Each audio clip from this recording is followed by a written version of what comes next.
podcast where people reach their goals and develop confidence one mind shift habit at a time. Let's join our host, Certified Coach Christina.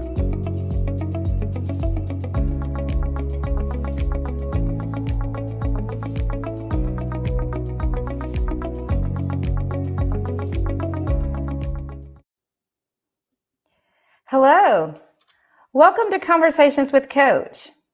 I am your host, Certified Mindset Confidence Coach Christina Calloway. I help athletes, parents, and coaches develop the confidence they need to achieve their goals both on and off the field of play. Thank you for joining me on this episode. I have a question for you. Are you or do you know someone who is always there when you need them? They are the person that you can call on when you just need that one problem solved, or maybe there's just chaos going all around you and you know that they are in your Rolodex, that you can just pick up the phone and you can just press their name and they're going to be that anti-acid that just calms everything down. You know, growing up, I wasn't a big superhero fan, but I had my share of the ones that I like to watch. And now that there are newer versions of superhero in terms of Marvel and the other that's out there. I love Black Panther, and I did watch when Wonder Woman came out, and so I can identify with them being able to swoop in and save the day and make sure that the bad guys or the villains are put in place, so to speak. And it is nice to have that aspect in your life or have someone in your life who represents that. But my question for you is, what if you are that in your life and you are that in your own life? What happens when you are the person where you sometimes you wonder, well, who's going to come and save me? Well, I have someone here on this episode who is going to provide us the answer, because the question becomes, who's saving you? Overcoming heroism. I have in this person who's going to come on this episode, certified leadership coach, Stephannee Pinkney. She is a woman passionate about giving leaders the tools they need to learn how to prioritize themselves, establish better communication habits, and set healthy boundaries. Her motto, when we are at our best, we can impact the world the most. Stephannee desires to see healthy, well-balanced leaders. She is the owner of Pinkney Consulting, where she specializes in serving female leaders, women coping with illness, and church leadership through one-on-one coaching, group coaching, and workshops. Stephannee is a certified personal and executive leadership coach through the International Coaching Foundation. She is the author of a women's devotional entitled Perfect Imperfections, a journey of commitment to authenticity. She has a degree in business and is a licensed minister at High Point Christian Tabernacle in Smyrna, Georgia, where she has served for over 20 years. Stephannee recently completed her first semester teaching, Leading Like Jesus at the High Point Bible College. Pinkney's relentless desire to hearken to the voice of the Holy Spirit, her heartfelt compassion to love others, and her restored faith that all things work together for good cement her as a woman of God called at such a time as this to transform lives for the kingdom. And I am so very excited to have her joining us here on Conversations with Coach. Let's please put some love in that chat and welcome our special guest to Conversations with Coach, Certified Leadership Coach, Stephannee Pinkney. Hi, Stephannee. Hi, Coach. How are you? I'm good. How are you? I am so excited to have you here. I'm doing great. Thank It has you been for a having long me. time since I invited you to come, and the time has come. I was so excited when I looked on my calendar and I was like, oh, it's time. It's time. I'm so super excited. Thank you so much for having me. I appreciate the opportunity to chat. Me too.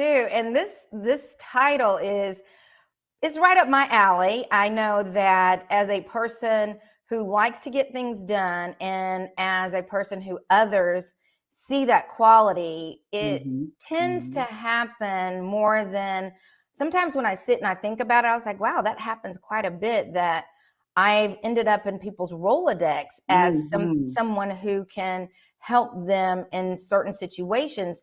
And in some instances, I don't mind it. Mm-hmm. In other instances, I'm just like, well, who's going to save me? And especially when it comes to, you don't really think about it often when it comes to your family, because you're like, Mm-hmm. it's my family. Mm-hmm. What else am I going to be doing? Of Mm-hmm. course. Mm-hmm. But like I was saying in your intro, you help those that you serve to establish those healthy boundaries. Mm-hmm. And I'm really excited for us to get deeper into this conversation, because I know that you're going to talk more about that. And I know you're going to be able to help the audience with not feeling guilty when it comes to having those healthy boundaries Right. with our families and with the friends that are close to us. And I just want to ask you, how did it start for you? How did you get into this space where you are serving those that you do serve? Well, as you mentioned in my bio, I have served in ministry for over 20 years. And the last, I would say, maybe 5 years have been a very awakening time for me. I serve in several auxiliaries. I'm the go-to girl if you need something.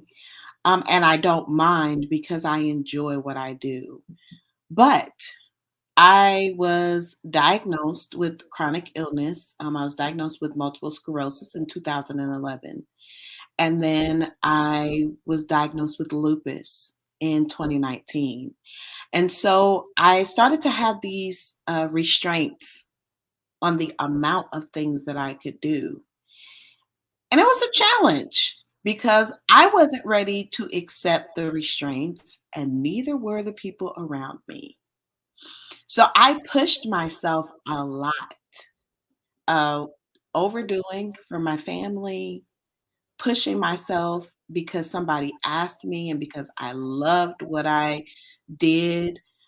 But there was another side of that we could talk about, which was there was a level of validation that I received from doing those things. And so coming to a space of I can't, not just because it wasn't good for me mentally or emotionally, but physically. Mm. I couldn't do it anymore. Mm-hmm. That cape had to be put down. Yes. Boy, oh boy, that was rough Right. because I truly had to find myself again. Who was Mm-hmm. I? Yes. Outside of the things that I did, Mm-hmm. who am I? And that was a challenge for me because I was so vested in everything that I did for others. And I'm the eldest of my family as well. Mm-hmm. So anything baby sister needs, anything my parents need, as the eldest, it felt like that was my responsibility. I had to Mm. do it. Regardless of what was going on with me or in my body or emotionally or physically or mentally, I felt like I had to do it. Mm. And even in my ministry, avenues. I felt like I had to over exceed the expectation. Mhm. And I really had to sit back with, why are you doing it? Mhm. What's your motive Mhm. behind it? What gratification is it giving you Mhm. outside of, this is just my responsibility? Is there something deeper that you're getting out of this? Yes. What Yes. is it? So Yes. that was a deep journey. Yes. Oh, thank you so much for sharing that. As you were speaking, a lot came up for me. And I appreciate your transparency and sharing how it all started for you out of hearing those devastating diagnoses about your health. Mhm. And that in and of itself, it's just getting the what I call potential knockout blows. Uh, Especially when you, as you said, I wasn't ready to hang up my cape. And neither were those who were relying on me to wear the cape, but just sitting with it in and of that, of not being ready. Mm. And I know with the clients that I work with, the athletes who, regardless of the level that they're on, whether it is at the most basic level, the club level, whether it's the collegiate level, or whether Mm. it's the professional level, Mhm. when it's time to retire, and I'm very careful with the choice of words that I use because we don't quit something that we've invested our life's energy and efforts into. We retire. We're allowed to retire from our jobs. Mhm. Athletes are the only ones who, until they reach a certain level, are not allowed to retire from. They quit because Right. everybody's pulling from them again, they need that hero. But what came up for me that I want to help us to move into the next topic, and hopefully you can do that. The part where you said that you weren't ready to hang up your cape. Mhm. And I know for a lot of my clients, when it comes time for them to face that, I'm going to retire, you said, I didn't know who I was outside of what it was I was doing. So, in that, the prioritize you, then them. Talk to the audience about how to identify who you are when it's time to adjust that cape or maybe even take it off for a moment. Yeah, thanks, Christina. I think it's important for us to realize our value outside of the things that we do. Like, we're valuable just as we are. God created us as unique beings, special beings, and regardless of the things that we do, we're phenomenal. Regardless of the things that we do, we're dynamic. Regardless of the things that we do, we're great. We're awesome. We're exceptional. And I think the society has taught us that our value is always tied to the things that we do. You get a degree. Oh, congratulations. You get a medal. Oh, congratulations. You do all these things. You get high position. Oh, congratulations. You're amazing. You're at the top of the charts, but we don't really take time to focus on the value of us as individuals. If Yes. I don't get the medal, if I don't get the college degree, if I don't do all of these exceptional things that society tells us that are great, I'm still great. Yes. So we really have to get back to our foundation of who we are. As an individual without titles, who am I? Really embracing that. And I think once we can really sit and prioritize, let me look at the things of who I am, just as an individual, no titles. Let me think of me as me. And I really had to sit, who am I? Hmm. What is it about me that's great? Even if I don't do anything else, what is it about me that's great? I'm Mm-hmm. loving. I'm compassionate. Mm-hmm. I had to go back to me. Mhm. Mhm. And once I could see me, then I Mhm. could really see others. Mhm. Yeah. And when you get to the space where you can really see others, it's not about doing for them. Mhm. It's about giving them instruction and wisdom and insight on how to do for themselves. Yes. And teaching them to Yeah, fish. yeah, because we've become enablers Yes. as Absolutely. heroes. We've become enablers to people to where they always expect us to save them. Absolutely. And Yes. then when you don't, it's like, well, where was you at? You were Mhm. supposed to be there. You Yes. weren't there for me. Wait a second. Right. First of all, there is only one Savior, and that is Christ. Yes. Amen to that. He did it all for you.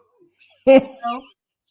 I am just here to help you along. And if Mhm. we can step out of those savior positions, I think Yes. mentally we will be better in our minds, in our mental space, Mhm. in our emotions. We'll be more able to help people in a more balanced way. But Mhm. we've got to really focus and put the spotlight on us first Yep. and focus on where we are, who we are, and if we don't know who we are, finding that out.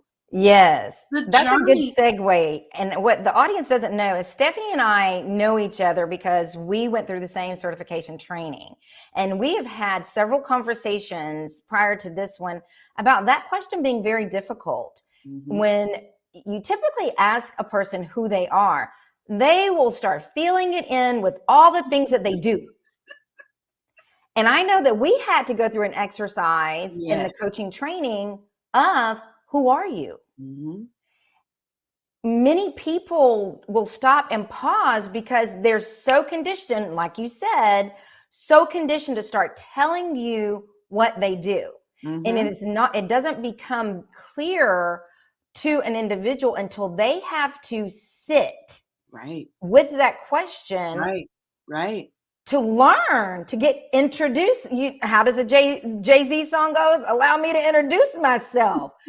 We have to get introduced to ourselves so Yeah. that we will know who we are so that we can prioritize. Mhm. And I think whenever if it's a life event, a career change, what have you, when it comes to us and it's time to remove the cape, lay it down temporarily, it doesn't become as jarring. The Right. guilt doesn't become so weighted because we know who we are. And I mentioned the different the leaders that you serve, the athletes that I serve. It has become such a weight for them because of all the people who are riding on the cape with them. Mhm. Mhm. Mhm. Mhm. The athletes that are on the professional level, the number of people in their entourage that they are having to financially care for. Right. So they're thinking, well, if I'm no longer bringing this in financially, who's going to do it for them? Right.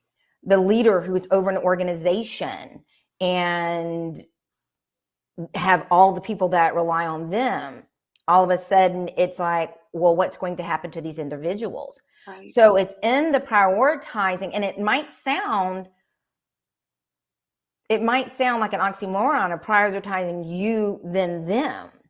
But if anybody's ever been on an airplane, what is the first thing they tell you to do You gotta put your mask on first before you can help anyone else? before you can help anyone else. It's so true, Christina, and I definitely want your viewers to understand God has given us all superpowers. We are all superheroes in some form of fashion.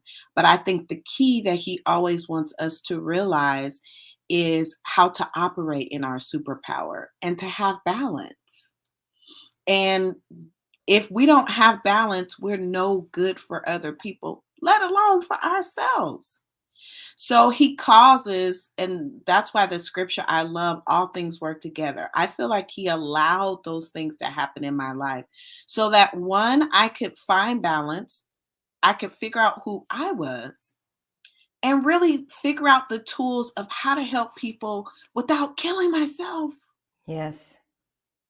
You know what Yes. I'm saying? Really, truly prioritizing myself. And that comes with delegation. I mean, there's so many things we can talk about as it pertains to prioritizing Just give a you. brief list of a how to do. How do you, Ooh. if somebody says, okay, I hear you, Coach Stephanie, you're telling me to begin to unload this cape, begin to lay it down temporarily. I just need some practical, how do I prioritize myself? I haven't done it in so long. I don't even know how to do it. Hmm. Well, the one thing is you have to delegate. You have to learn to give people tools on how to do it themselves. If I do everything for my son all the time, he is not able, when he goes out into the world, he's not going to be able to stand on his own 2 feet. So it's Mm-hmm. important that we learn to delegate. Here's the instructions. I'm watching you. Now go do. And as Mm-hmm. they grow, you can slowly back up to where they're able to do it themselves. We have to take time out for us. What is it that's in my wheelhouse that I can do that's not going to stress me out? That's not going to cause mental strain, physical strain, emotional strain. What is it that I can do? And really being honest with ourselves about what we can and can't do Absolutely. and be okay with that. Mm-hmm. Like really truly saying, this is what I can do. Okay. You have to really accept what you can and cannot do. And that is a hard pill to swallow, especially when you are used to saving everybody. But really taking that time to fully sit and say, you know what? I can and can't do this. This is what I can do. This is what I can't do. If they don't appreciate it, hey, I gotta release them and let them go. You gotta Exactly. try and figure it out, because we can't do it all at the expense of ourselves. So those would be the three things that I would say start off with. Learning, another one, learning to say no. That's huge. Woo! No, I can't. It took me a long time and I still struggle in that area. Sometimes I Yes. still do, even when I know that I can't. But Yes. really trying truly learning to say no, delegating, sitting with yourself and really figuring out what you can and can't do and moving from there. Got it. So if you are at the point where you're like, okay, I've got this, I'm feeling empowered. Coach Stephanie's got me on this track of I need to make my cape lighter. So because I'm feeling like I'm not flying as high as I used to. Mhm. Feeling like I'm a little bit weighted down and I can't make these decisions as clearly as I can. And I'm realizing that the person that's going to save me is me. And in order to do that, I'm going to have to prioritize myself. Mhm. And the way that I'm going to do that is I'm going to delegate. Mhm. I'm going to set some clearer boundaries in Mhm. terms of identifying the things that I can do and Mhm. those things that I'm not able to do. Mhm. I am going to learn how to say no, Mhm. because no is a complete sentence Mhm. With a period. with a whole period at the end of it. And I'm just going to let go. And Yeah. I'm going to learn how to let go. There was one other thing that you said in the very beginning that I want us to go a little bit deeper into, because Mhm. sometimes it gets to be a buzzword and people don't really know what it really means Mhm. or know how to define it in their lives. You said a person has to know their value. And again, it's just something that gets quickly pushed out there. Talk about knowing your value as it relates to overcoming heroism. Well, it's so interesting when we talk with others or we have conversations with our girlfriends and they're with somebody that is trash. We just gonna go there. She's trash, Christina. And, we're like, girl, you got to know your value. You got to know that you're worth more than him. He's lazy. We go down the list of all of these reasons as to why our best girlfriend should not be with that guy. But Yeah. when it comes to ourselves, Mm. Why can't we go down that list and say, you know what, Christina, you got to know your value. You need to Mhm. stop doing that. Mhm. You need to know your value. You don't need to be at that job. Mhm. You need to know your value. You don't need to take on that responsibility of your family or your sister or your sibling. You need to know your value. Why is Mhm. it that it is such a challenge for, or so easy for us to identify our value in certain situations? But when it comes to ourselves, I can't say I'm worth more than getting up every morning and taking you to work because you don't want to catch the bus. Mhm. Yeah. Why is it that I can't say I'm worth more than sitting here giving you money every month because you spend your money frivolously? Why can't I say I am worth more than getting up every single day and going to do outreach when there are 50 other people on the team that can do it? Yes. Why Yes. is it that we cannot see our own value? And Mhm. sometimes we really have to sit and say, how much am I worth? Mhm. And we'll be quick. Oh, I'm priceless. I'm this, I'm that. Okay, if you're priceless, then you need to keep that in mind every decision that you make concerning your life. Absolutely. Agree with you. You know, Stephanie, I like to when I'm when I'm watching things and I'm observing, most time I don't just do it on surface level, but I look for hidden, more deeper meaning. Maybe I am trying to be too deep, but I look when I watch commercials and that sort of thing. And I, in all of my years, as much as I love cars, automobiles, I have never, ever seen a television commercial for a Rolls Royce. Ever. Ever. You're never going to see that. Nope. The reason why I believe, and somebody may tell me wrong, and I'm fine and I'm open to hearing for it, but I will preface this by saying the reason that I believe Rolls-Royce does not spend their marketing dollars on television commercials is because they know their value. They know their product, and they know that the clientele that can afford Mm-hmm. their product and what it has to offer Mm-hmm. is going to come to them Mm-hmm. without them having to spend the money on a television ad. Mm-hmm. And I say all of that to say there may be some times when we are in this mode of being everyone's hero and putting ourselves on the back burner, that somewhere along the way, it's not that we don't realize that we are valuable, but we have sold ourselves to the lowest bidder. Mm-hmm. And we have put ourselves out there so that every viewer is able to view and see that we are available.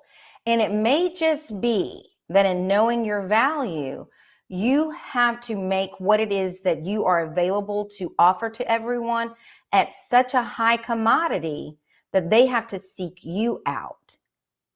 And so that it becomes one of those things that you're not always there and available Mm-hmm. when they call, Mm-hmm.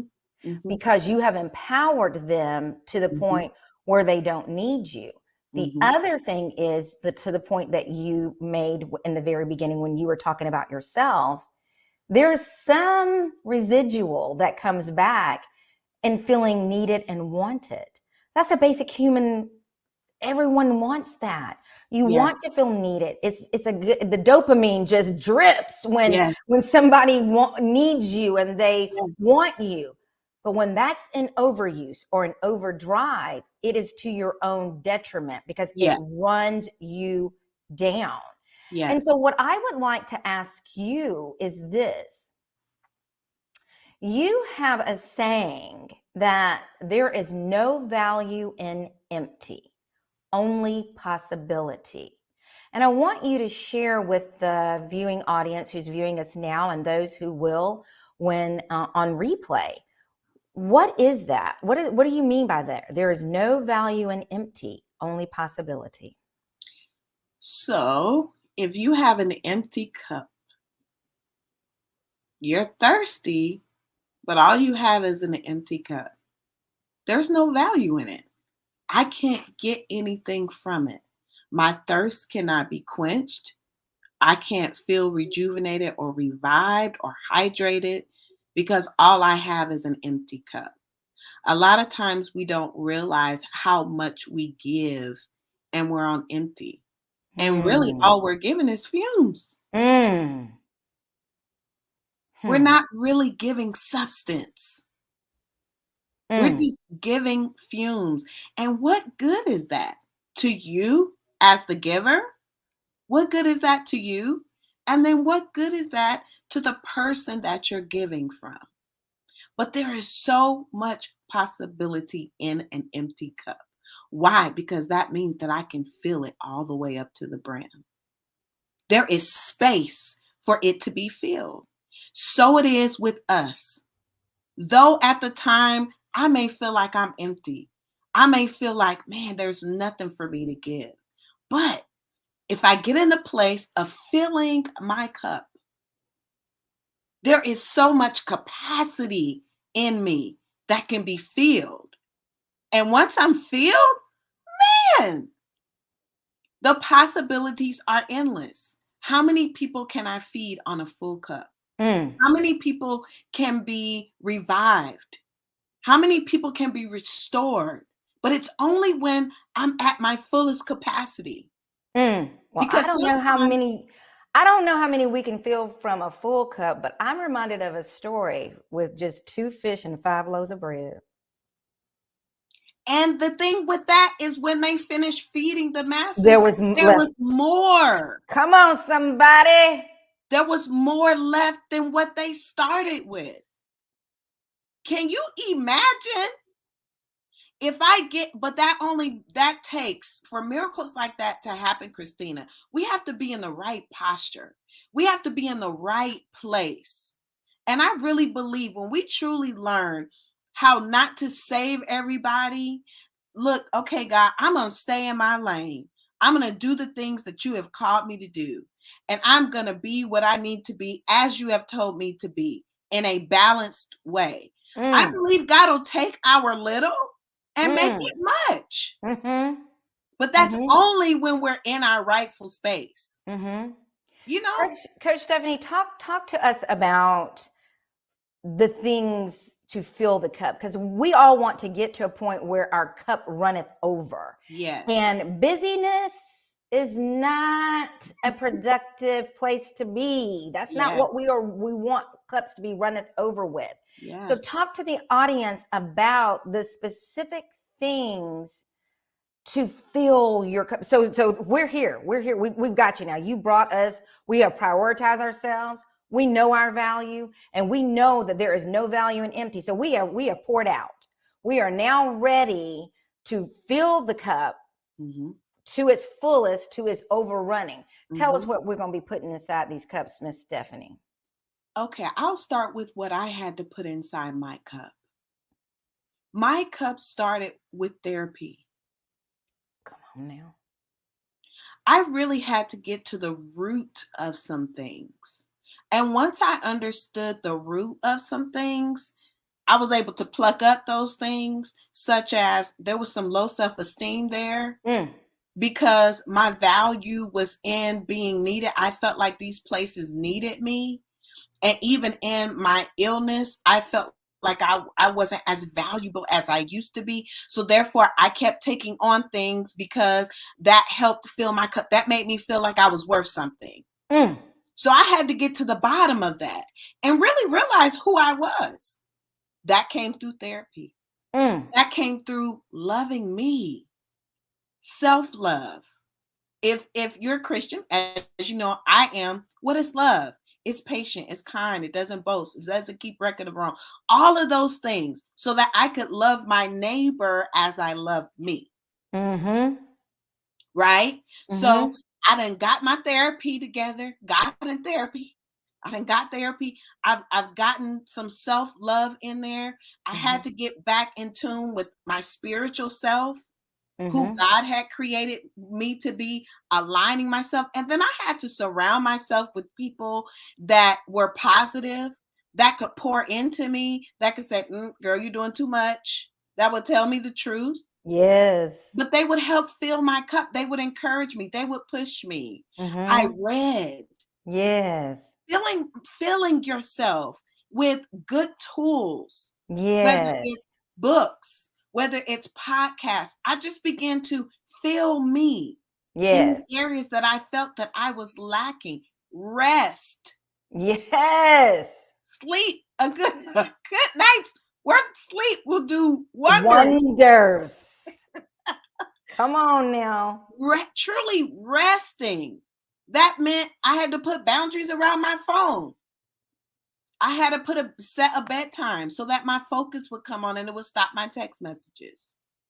In the morning, I would set aside time just for prayer and reading, whether it's the devotional reading or whatever it was, but quiet time, really investing in myself. And as I invested in me, boy, I could pour into you. I could tell you, hang in there, Christina. These are a few things that I learned. I could tell my sister, hey, you got this. You're going to be okay. Go to therapy, girl. It's going to help you. I was able to really, truly give out of a place of having something in there to give and not just fumes. My Lord. I love this. Thank you so much. We could go on and on. And I am so sad that it is time for us to wrap up. And I know my audience, because I always get this, you don't go long enough. And it's designed to be on purpose, because you all know I always do a call to action. If I sat up here and talk with all of my guests for hours on end, you all wouldn't do this call to action. So I just give you enough so that you can be introduced to them, and then you can reach out to them for more. Stephanee, thank you so much. I'm going to have you back again, and we will be talking about more, because let me tell you all, this is just a tip of the iceberg. You all heard her bio, and she has a whole devotional that she has written that we could even talk about that. So don't worry, she will be coming back. But for this episode, she has gotten us well on our way. For those of us who have become the heroes in other people's lives, but we have kind of put ourselves on the back burner, Coach Stephannee has gotten us off to a really good start on how to prioritize ourselves. And you know how I do this call to action. She's made this pretty easy for you to remember, but again, I'm going to put it in the show notes. So you can find her on Instagram, Facebook, and LinkedIn. She is at Stephannee with 2 E's at the end of her name, no I. It's Stephannee R. Pinkney. And just remember, she does work with church groups. She works with organizations, because leaders this is something that leaders really struggle with. This is an area that leaders really, truly struggle with. And you will want to reach out to her, have her come in and lead some workshops for your leaders. You can also visit her on her website to set up your clarity call, because she has just dropped in some really good nuggets, and I know you all are chomping at the bit. In fact, her email should be on fire right now. Her calendar should be lighting up right now for you all to get that clarity call scheduled. And it is gpinkneyconsulting.com. And that's where you can reach out to her. Stephanee, again, this has been a wonderful conversation, and I could go on and on and on with you. You know how we do when we talk on the phone. Sometimes an hour has passed, and I'm like, oh, Lord, I got to get off this phone with you. But before I let you off the hook here, I do a final thoughts with all of my guests. And you didn't know about this in advance, and it's on purpose, because I always throw a little twist in there. Right. And with me being the mindset and confidence coach that I am, I'm going to ask you to leave the audience with what is the one mindset shift that you would like to leave them with when it comes to who's saving them and how to overcome their own heroism? You would get me with this one. All Um, right. but I would say you're worth it. You are worth it. And if you have to stand in the mirror to tell yourself, I am worth it, you do that. You're worth the change. You're worth the shift. You're worth putting down your cape to see about you. You're worth it. Thank you so very much, Stephanie. I appreciate you. I appreciate this conversation, and I am so grateful to you. I'm going to say goodbye to my audience, and I'll be right with you. And there you have it, everyone. This has been another wonderful conversation here on Conversations with Coach. And I hope it has been extremely insightful and helpful to you. If you know of someone who, after hearing it, you're like, I see the person in my life, in my family, maybe a coworker who could definitely benefit from rehearing this, share it with them. You all know where to find me on social media because you are all so very faithful, and I'm so appreciative of you. Thank you all for your support, for supporting Conversations with Coach. I'm loving the growth that it's having, and I could not have done it without you, and on all of my social media. So I appreciate you. You can find me at Christina Mindset Coach. And to set up your clarity call and just getting that mindset shift to increase your confidence. Maybe you are looking at, maybe you're an athlete and you're looking at coming up on your retirement. You've given everything you've got to your sport and you're ready to retire on top, and you're just not really sure how to make that transition. You're not sure how to share it with those in your family. Schedule that clarity call. It's a free, no obligation clarity call, and we can see how our partnership might work. Maybe you're a parent and your athlete has just told you they're ready to retire, and you really don't know how to identify with that because this has been your thing in their life, and you don't really know how you're going to fit in their life after they retire. Maybe you're a coach and you're working with your athletes, and you've got athletes, it's the end of the season, and you've got athletes who are transitioning either out of your sport or onto other teams. And I can tell you as a coach, that is a stinger. And that hurts because we identify with how we impact the lives of those that we serve. Reach out and reach out and schedule that clarity call, and we can partner and I can help you work through that. I appreciate you all again. And until the next episode, you all make it a great one. Thank you so much. Thank you for tuning in to Conversations with Coach. Please be sure to follow Coach Christina on all of her social media platforms. And remember, life is only as good as your mindset.